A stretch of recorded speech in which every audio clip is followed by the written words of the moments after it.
Hello, welcome back to the channel, or if you're new here, welcome. I'm Julie, and today we are starting a new one. If you are no stranger to the channel, you will know this author, and today we are starting The General in His Labyrinth by Gabriel Garcia Marquez, one of my favorite authors of all time. I will say it. I love his style of magical realism that he uses, and I'm hoping that that is going to be a theme in this book. I don't know for sure, but that is generally his style, magical realism. So I wanted to also give a shout out to the translator. They are unsung heroes of books that are translated, obviously. So the translator for this one is Edith Grossman. So the original text was Spanish, now translated to English for me to read. I'm not a Spanish speaker, reader, writer, so I need it translated into one of my languages.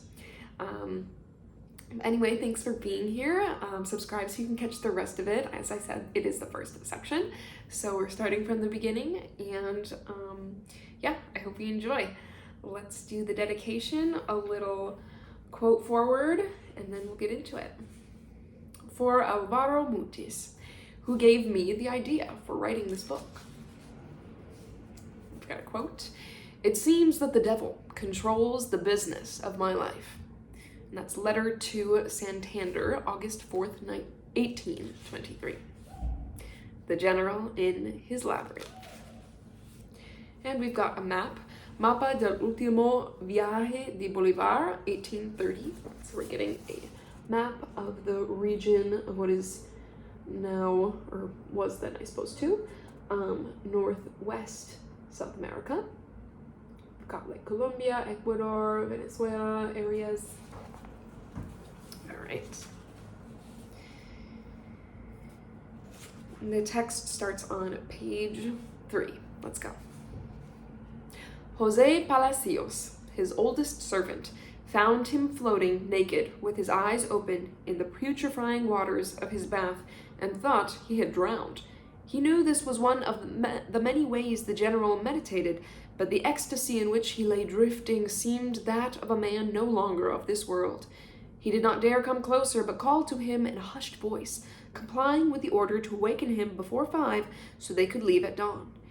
The general came out of his trance and saw in the half-light the clear blue eyes, the curly squirrel-colored hair, the impassive dignity of the steward who attended him every day and who held in his hand a cup of the curative infusion of poppies and gum arabic. The general's hands lacked strength when he grasped the handles of the tub, but he rose up from the medicinal waters in a dolphin-like rush that was surprising in so wasted a body. "Let's go," he said, "as fast as we can. No one loves us here." Jose Palacios had heard him say this so many times and on so many different occasions that he still did not believe it was true, even though the pack animals were ready in the stables and the members of the official delegation were beginning to assemble. In any event, he helped him to dry and draped the square poncho from the uplands over his naked body because the trembling of his hands made the cup rattle. Months before, while putting on a pair of chamois trousers he had not worn since his Babylonian nights in Lima, the general discovered he was losing height as well as weight. Even his nakedness was distinctive, for his body was pale and his face and hands seemed scorched by exposure to the weather. He had turned 46 this past July, but his rough Caribbean curls were already ashen. His bones were twisted by premature old age, and he had deteriorated so much he did not seem capable of lasting until the following July. Yet his resolute gestures appeared to be those of a man less damaged by life, and he strode without stopping in a circle around nothing. He drank the tea in 5 scorching swallows that almost blistered his tongue, avoiding his own watery trail along the frayed rush mats on the floor, and it was as if he had drunk the magic potion of resurrection. But he did not say a word until 5 o'clock had sounded in the bell tower of the nearby cathedral. Saturday, May 8th, 1830, the day of the Blessed Virgin, Mediatrix of all grace, announced the steward. It has been raining since 3 o'clock in the morning. Since 3 o'clock in the morning of the 17th century, said the general, his voice still shaken by the bitter breath of insomnia, and he added in all seriousness, I didn't hear the roosters. There are no roosters here, said Jose Palacios. There is nothing here, said the general. It is the land of the infidel. For they were in Santa Fe de Bogota, city of the Holy Faith, 2,600 meters above the level of the distant sea, and the cavernous bedroom with its bare walls exposed to the icy winds that filtered through ill-fitting windows was not the most favorable for anyone's health. Jose Palacios placed the basin of lather on the marble top of the dressing table, along with the red velvet case that held the shaving implements, all of golden metal. He put the small candle holder with its candle on a ledge near the mirror, so the general would have enough light, and he brought the brazier to warm his feet. Then he handed him the spectacles with squared lenses and thin silver frames that he always carried for him in his jacket pocket. The general put them on and began to shave, guiding the razor with as much skill in his left hand as in his right, for his ambidextry was natural to him, and he showed astonishing control of the same wrist that minutes before could not hold a cup. He finished shaving by touch, still walking around the room, for he tried to see himself in the mirror as little as possible so he would not have to look into his own eyes. Then he plucked with the hairs in his nose and ears, polished his perfect teeth with charcoal powder on a silver-handled silk brush, trimmed and buffed the nails on his fingers and toes, and at last took off the poncho and poured a large vial of cologne over his entire body, rubbing it in with both hands until the flask was empty.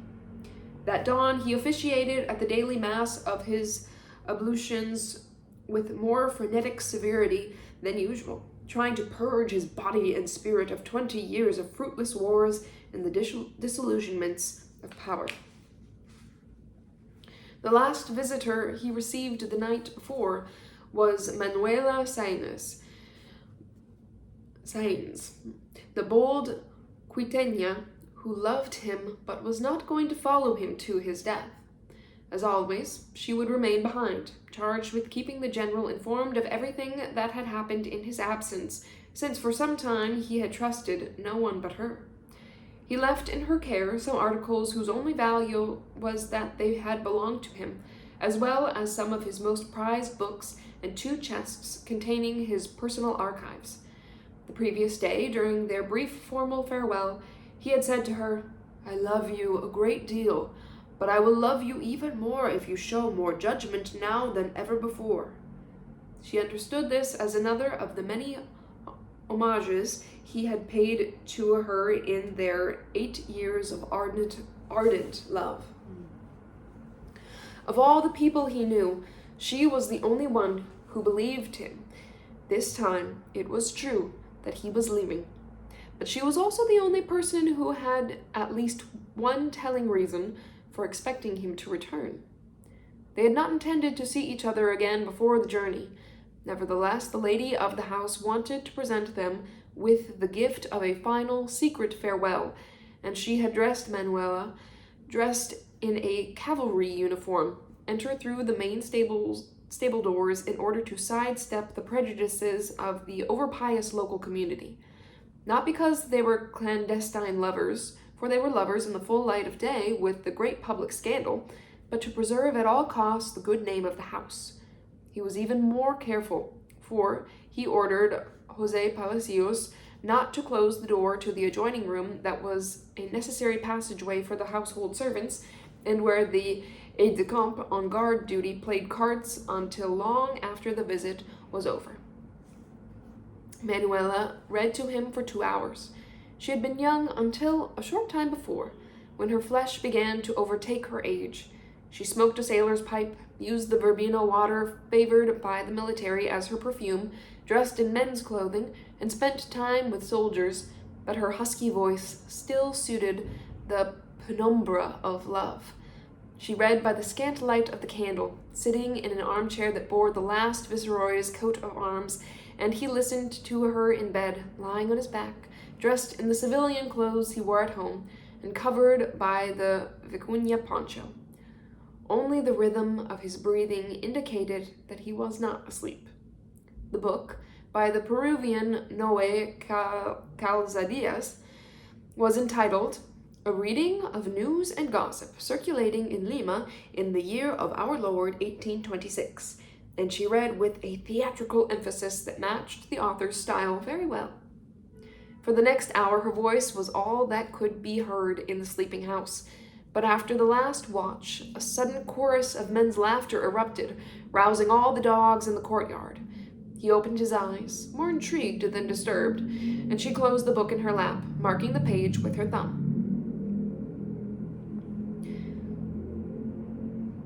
"Those are your friends," she said to him. "I have no friends," he said, "and if I do have any left, it won't be for long." "Well, they are outside, standing guard, so you won't be killed," she said. This was how the general learned what the whole city already knew. Not one, but several assassination plots against him were brewing, and his last supporters were in the house try to thwart them. The entrance and the corridors around the interior garden were held by hussars and grenadiers, the Venezuelans who would accompany him to the port of Cartagena de Indias, where he was to board a sailing ship to Europe. Two of them had placed their sleeping mats across the main doorway to the bedroom, and the aide-de-camp would continue playing cards in the adjoining room after Manuela finished reading, but surrounded by so many soldiers of uncertain origin and diverse character, this was not the time for feeling safe about anything. He showed no reaction to the bad news, and with a wave of his hand he ordered Manuela to continue reading. He always considered death an unavoidable professional hazard. He had fought all his wars in the front lines without suffering a scratch, and he had moved through enemy fire with such thoughtless serenity that even his officers accepted the easy explanation that he believed himself invulnerable. He had emerged unharmed from every assassination plot against him, and on several occasions his life had been saved because he was not sleeping in his own bed. He did not use an escort, and he ate and drank with no concern for what was offered him or where. Only Manuela knew that his disinterest was not lack of awareness or fatalism, but rather the melancholy certainty that he would die in his bed, poor and naked, and without the consolation of public gratitude. The only noteworthy change he made that night in the ritual of his insomnia was that he did not take a hot bath before getting into bed. Jose Palacios had prepared it early, with water steeped in medicinal leaves to heal the general's body and facilitate expectoration, and had kept it at a good temperature for whenever he might want it. But he did not want it. He took 2 laxative pills for his chronic constipation and settled down to doze to the soothing murmur of Lima's gallant gossip. Then, without warning or apparent cause, he was overcome by an attack of coughing that seemed to shake the very foundations of the house. The officers gambling in the adjacent room were stunned. One of them, the Irishman Belford Hinton Wilson, came to the door in case he was needed, and he saw the general lying face down on the bed, trying to vomit up his insides. Manuela was holding his head over the basin. Jose Palacios, the only man authorized to enter his bedroom without knocking, stood on the alert next to the bed until the crisis passed. Then, with his eyes full of tears, the general took a deep breath and pointed to the dressing table. "Those graveyard flowers are to blame," he said. As always, for he always found some unpredictable cause for his misfortunes. Manuela, who knew him better than anyone, made a sign to Jose Palacios to take away the vase with the morning's withered spikenards. The general stretched out again on the bed and closed his eyes, and she resumed reading in the same tone as before. Only, when it seemed to her that he had fallen asleep, did she place the book on the night table, kiss his forehead, seared with fever, and whispered to Jose Palacios that after 6 o'clock that morning she would be waiting for a last goodbye at Cuatro Esquinas, where the king's highway to Honda began. She wrapped herself in a battle cloak and tiptoed out of the bedroom. Then the general opened his eyes and said to Jose Palacios in a thin voice, "Tell Wilson to take her home." The order was carried out against Manuela's will, for she thought she could protect herself better than a squadron of lancers. Jose Palacios lit their way to the stables around an interior garden with a stone fountain where the first spikenards of the dawn were beginning to open. The rain had stopped, and the wind no longer whistled through the trees. There was not a single star in the frozen sky. Colonel Belford Wilson repeated the password as he walked in order to quiet the sentries lying on straw mats in the corridor.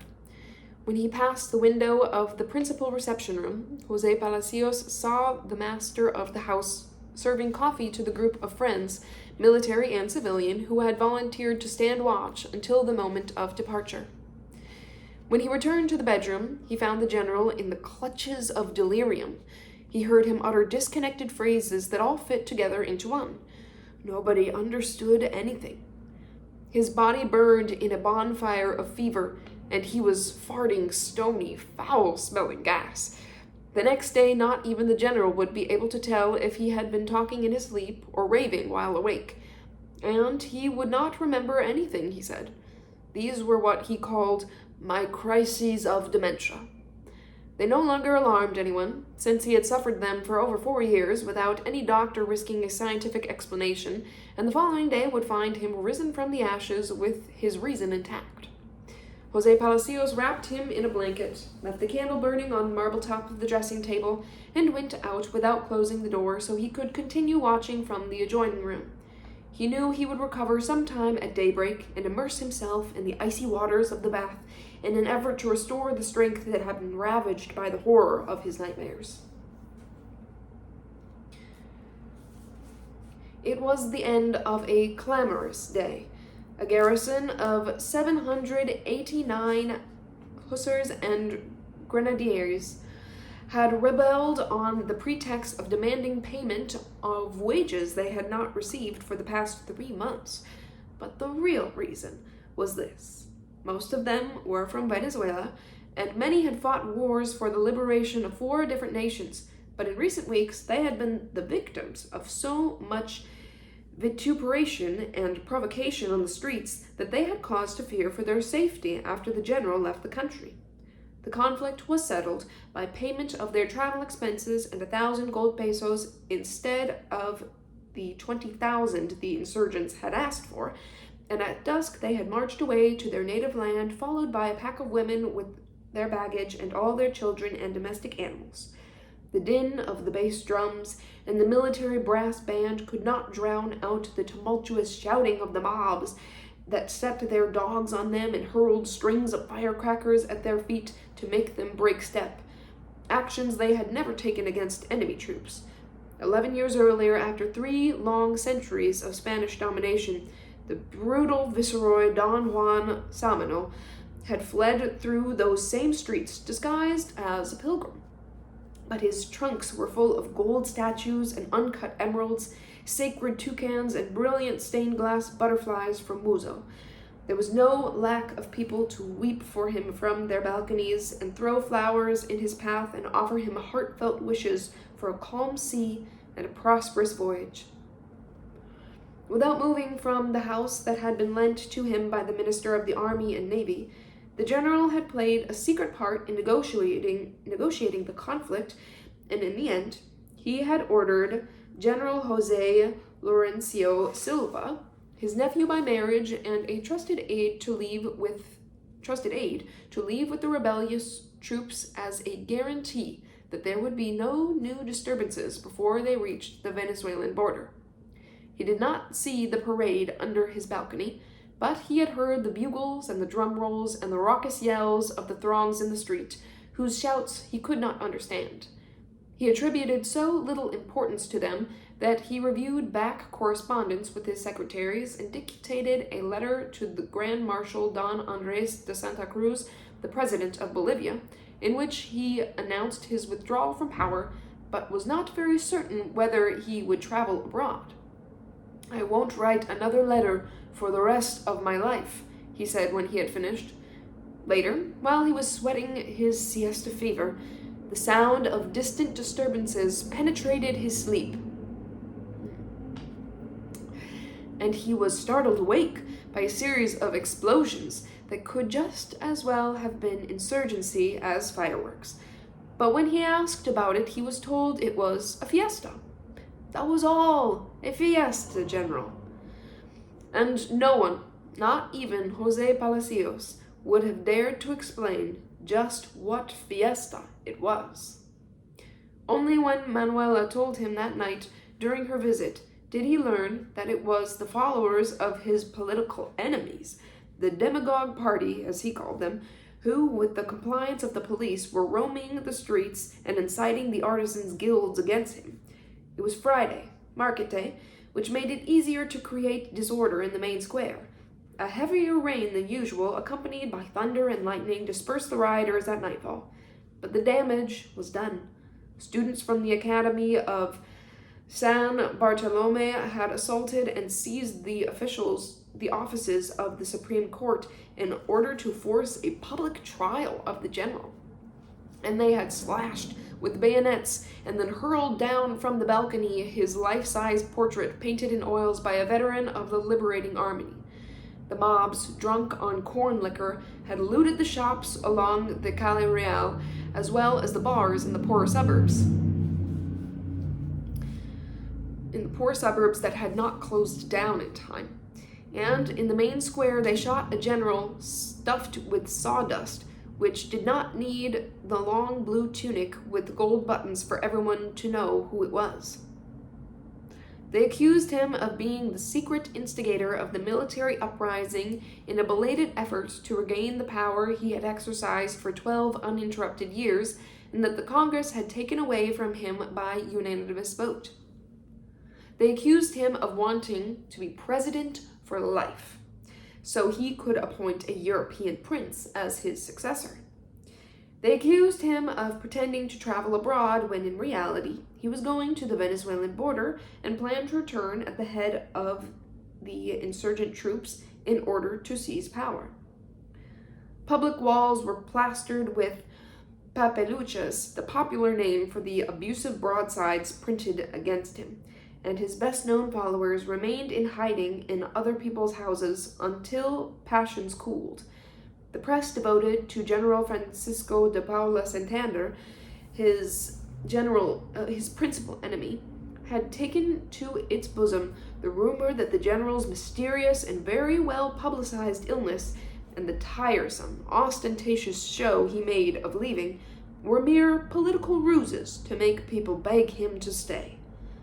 That night, while Manuela Sáenz recounted details of the perilous day, the soldiers of the interim president were trying to wipe away a sentence scrawled in charcoal on the wall of the episcopal palace. "He won't leave, and he won't die," the general sighed. "Things must be very bad," he said, "and getting even worse for me if this could happen only a block from here and they could make me think it was a fiesta." The truth was that even his most intimate friends did not believe he was abandoning either power or the country.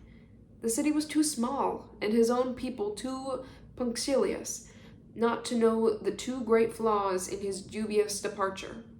He did not have enough money to go anywhere with such a large entourage, and having been president of the Republic, he could not leave the country before a year had passed without the permission of the government, and he had not even had the guile to request it. The order to pack, which he gave in an obvious manner, so that anyone who wanted to could hear it, was not taken as decisive proof, even by Jose Palacios, for on other occasions he had gone to the extreme of leaving a house empty in order to feign his departure, and it had always been a clever political maneuver. His military aides felt that the symptoms of disillusionment had been too evident during the last year. Nevertheless, the same thing had occurred before, and when they least expected it, they had seen him awaken with new spirit and take up again the thread of his life with more enthusiasm than ever. Jose Palacios, who always followed these unpredictable changes at close range, said it in his own way. "Only my master knows what my master is thinking." His repeated renunciations of power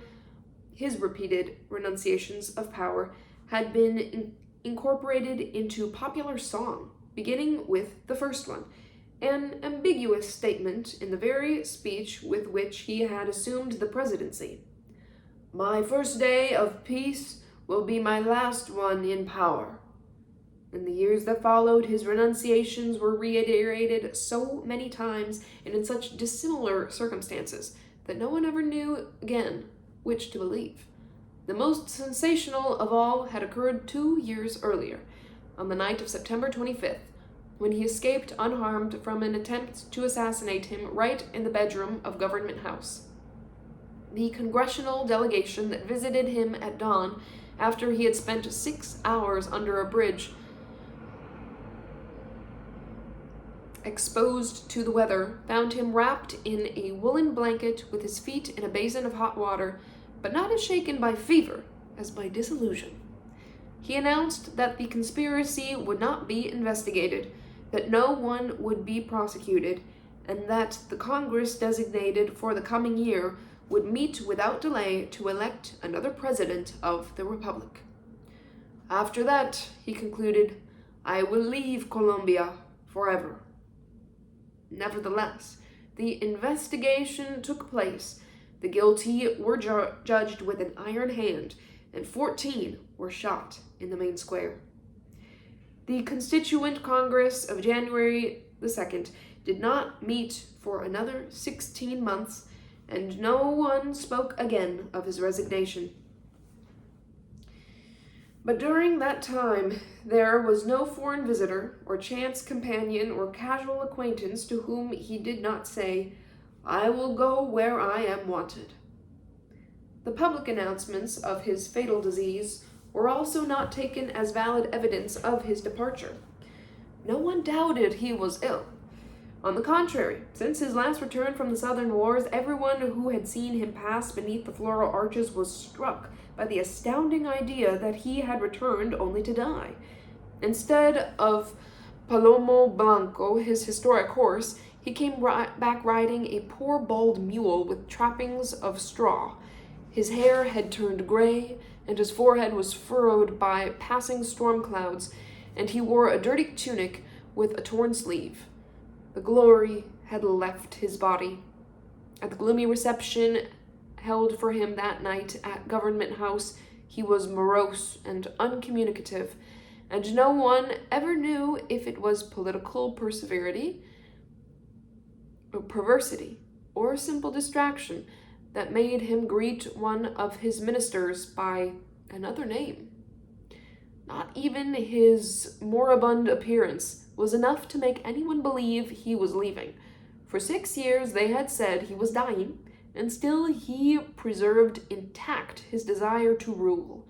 The first report he had been brought by a British naval officer who chanced to see him in the Patavilca Desert north of Lima at the height of the war for the liberation of the South. He found him lying on the floor of a miserable hut that served as an improvised headquarters, wrapped in a Barracan cloak, with a rag tied around his head because he could not bear the cold in his bones during the hellish noonday heat, and too weak even to chase away the hens pecking the ground around him. After an awkward conversation interrupted by outbursts of dementia, he said goodbye to his visitor with dramatic pathos. "Go and tell the world how you saw me die covered with chicken shit on these inhospitable sands." They said his illness was a kind of madness caused by the mercurial desert sun. Then they said he was dying in Guayaquil and later in Quito. of a gastric fever whose most alarming symptom was lack of interest in the world and absolute spiritual calm.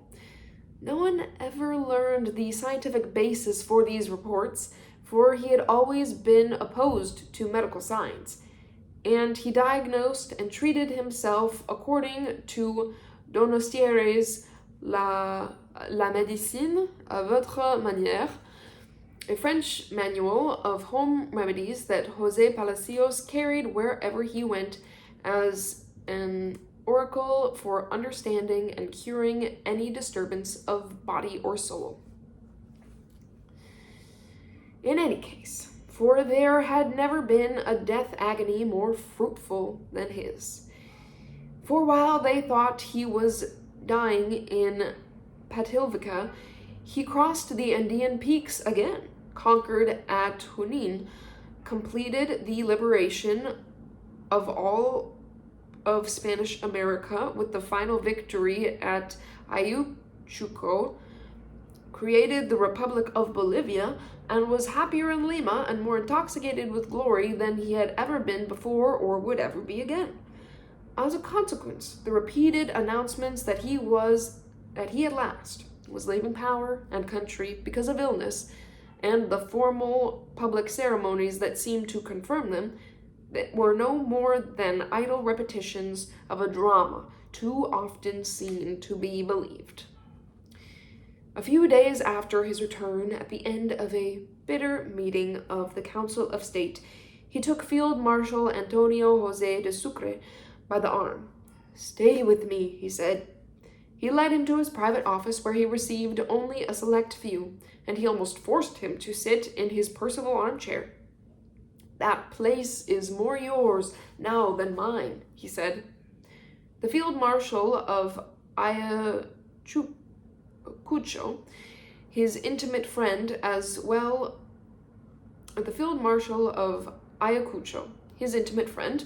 was well aware of the state of the nation, but the general gave him a detailed accounting before he came to the point. In a few days, the Constituent Congress would meet to elect the President of the Republic and approve a new constitution in a belated effort to save the golden dream of continental unity. Peru, dominated by a reactionary aristocracy, seemed irretrievable. General Andrés de Santa Cruz was leading Bolivia by the nose down a path of his own making. Venezuela, under the imperious rule of General José Antonio Páez, had just proclaimed its autonomy. General Juan José Flores, prefect general in the south, had united Guayaquil and Quito to create the independent Republic of Ecuador. The Republic of Colombia, the embryo of an immense unified nation, had been reduced to the size of the former vice-regency of New Granada. 16 million Americans who had just begun their life of freedom were at the mercy of local tyrants. In short, the general concluded, everything we created with our hands is being trampled on by others. "It's destiny's joke," said Field Marshal Sucre. "It seems we planted the ideal of independence so deep that now these countries are trying to win their independence from each other." The general's response was spirited.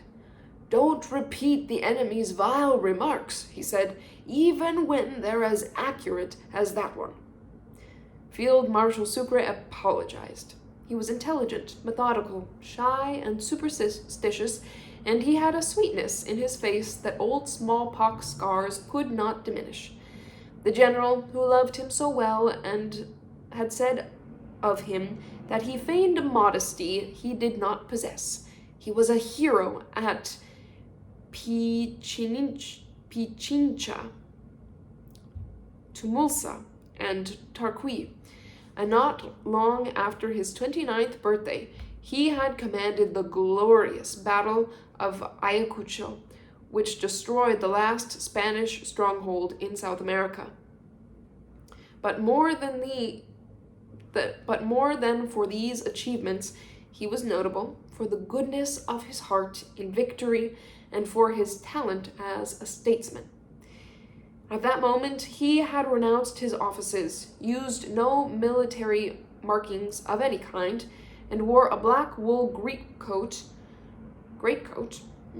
that reached down to his ankles and always had its collar turned up to protect him against the stabbing glacial winds from the nearby hills.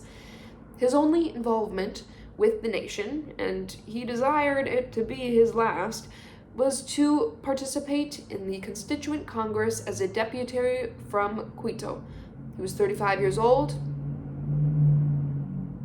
as healthy as a rock, and mad with love for Doña Mariana Carcelén, the Marquise of Solanda, a beautiful and vivacious Quiteña just out of adolescence, whom he had married by proxy 2 years earlier, and with whom he had a 6-month-old daughter. The general could not imagine anyone better qualified to succeed him as President of the Republic. He knew he was 5 years too young for the office, according to a constitutional limitation imposed by General Rafael Urdaneta in order to block Sucre's way. Nevertheless, the general was taking secret steps to amend the amendment. "Accept," he said to him, "and I will stay on as generalissimo, circling the government like a bull round a herd of cows." His appearance was feeble, but his determination was powerful. Nevertheless, the field marshal had known for some time that the general's seat would never be his. A short while before, when the possibility of becoming president was first suggested to him, he had said he would never govern a nation whose structure and future direction were growing more and more hazardous.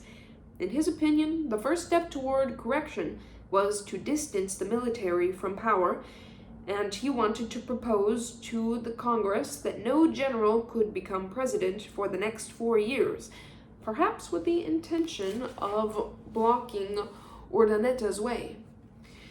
But the strongest opponents of this amendment would be the strongest men of all, the generals themselves.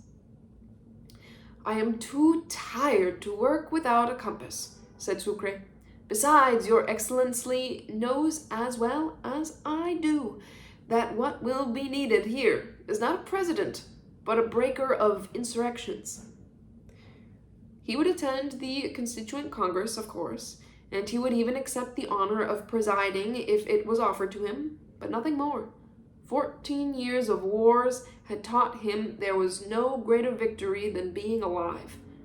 The presidency of Bolivia, that vast, unexplored country which he had founded and governed with a wise hand, had taught him the capriciousness of power. The wisdom of his heart had taught him the vanity of glory. And therefore, no, Excellency, he concluded. On June 13th, the feast of Saint Anthony, he would be in Quito with his wife and daughter to celebrate with them not only that saint's day, but all the future might hold in store for him. His determination to live for them and only for them, and the joy of love, had been made this past Christmas. "It is all I ask of life," he said. The general was livid. "I thought nothing could surprise me any more," he said, and he looked into his eyes. "Is this your last word?" "The next to last," said Sucre. "My last word is my eternal gratitude for all your Excellency's kindness." The general slapped his own thigh to wake himself out of an irredeemable dream. "Good," he said. "You have just made the last decision of my life for me." That night he composed his resignation under the demoralizing effect of an emetic prescribed by a chance physician to calm his biliousness. On January 20th, he opened the Constituent Congress with a farewell address in which he praised its president, Field Marshal Sucre, as the worthiest of generals. The praise drew an ovation from the Congress, but a deputy who was near Urdaneta whispered in his ear, "That means there's a general worthier than you." The general's remark and the deputy's malice were like two burning nails in the heart of General Rafael Urdaneta. And with reason. Even if Urdaneta did not enjoy Sucre's immense military achievements or his great powers to charm, there was no reason to think he was any less worthy. His presence of mind and his constancy had been extolled by the general himself. His fidelity and his love for him had been proved many times over, and he was one of the few men in this world who dared tell him to his face the truths he was afraid to hear. Conscious of his mistake, the general tried to make amends in the galley proofs, and in his own hand he changed "the worthiest of generals" to read "one of the worthiest." The correction did not mitigate Urdaneta's rancor. Days later, at a meeting between the general and loyal deputies, Urdaneta accused him of pretending to leave while secretly trying to be re-elected. 3 years earlier, General Jose Antonio Paez had seized power in the Department of Venezuela in a first attempt at separation from Colombia. The general went to Caracas and effected a reconciliation with Paez in a public embrace amid hymns of jubilation and ringing bells, and he created a special made-to-measure regime for Paez that allowed him to rule however he pleased. "That's where the disaster began," said Urdaneta, for the accommodation had not only led to poisoned relations with the New Granadans, but also infected them with the germ of separatism. Now, Urdaneta concluded, the greatest service the general could render the nation would be to renounce without delay the habit of command and leave the country. The general replied with comparable vehemence, but Urdaneta was an upright man who spoke with skill and passion, and he left everyone with the impression that they had witnessed the ruin of a deep, long-standing friendship. The general repeated his resignation and designated Don Domingo Caicedo as interim president until Congress elected a permanent leader.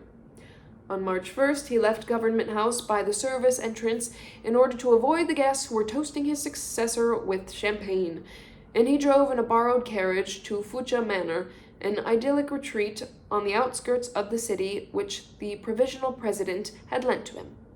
The simple knowledge that he was no more than an ordinary citizen intensified the devastating effects of the emetic.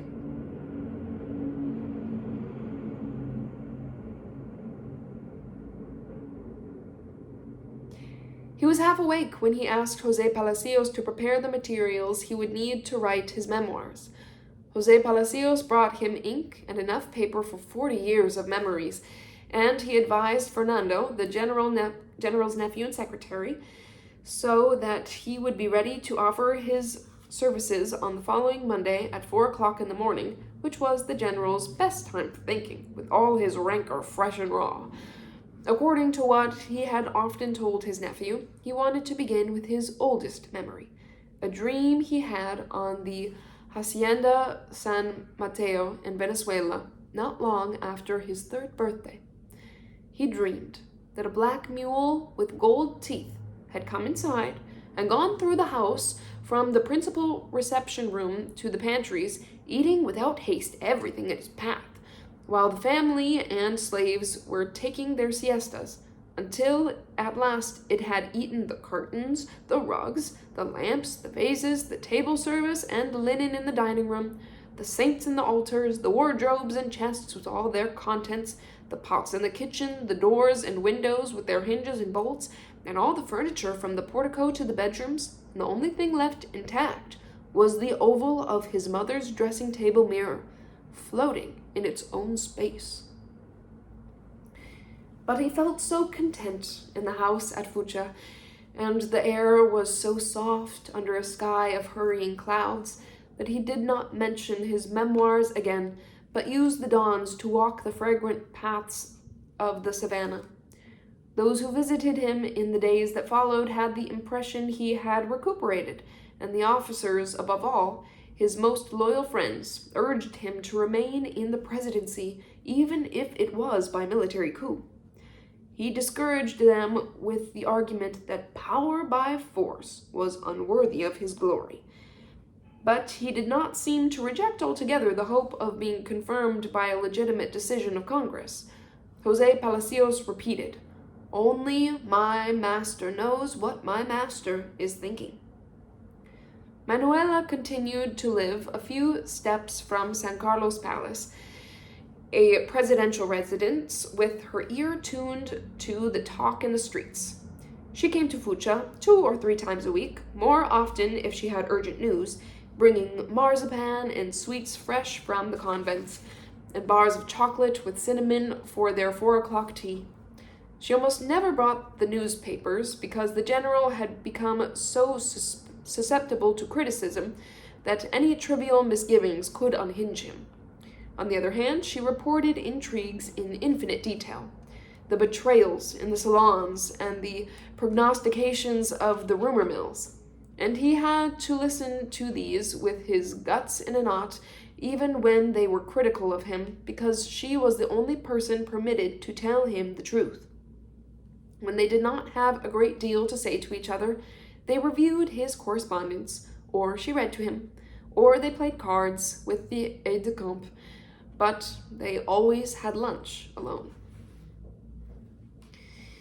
They had met in Quito 8 years before at a gala ball to celebrate the liberation, when she was still the wife of Dr. James Thorne, an English gentleman who had become established among the aristocrats of Lima during the final days of the viceregency. In addition to being the last woman with whom the general maintained a long-term liaison after the death of his wife, 27 years earlier, she was also his confidant, the guardian of his archives, his most impassioned reader, and a member of his staff with the rank of colonel. The days were long past when she had been ready to bite off his ear during a jealous quarrel, but their most trivial conversations still tended to end with the explosions of hatred and the tender reconciliations of a great love affair. Manuela did not sleep at the manor house. She left early enough so that darkness would not take her by surprise en route, above all during that season of brief twilights. In contrast to what had occurred at La Magdalena Manor in Lima, where he had to invent pretexts for keeping her at a distance while he took his pleasure with ladies who were high-born and with others who were less so, at Fucha Manor he showed signs of not being able to live without her. He would watch the road she had to travel. He plagued José Palacios, asking him the time every few seconds, requesting that he change the placement of his armchair, that he stir up the fire, that he put it out, that he light it again, and he was impatient and ill-humored until he saw her coach appear from behind the hills and light up his life. But he showed signs of the same agitation when her visit lasted longer than expected. When it was time for siesta, they would get into bed without closing the door, without undressing, without sleeping.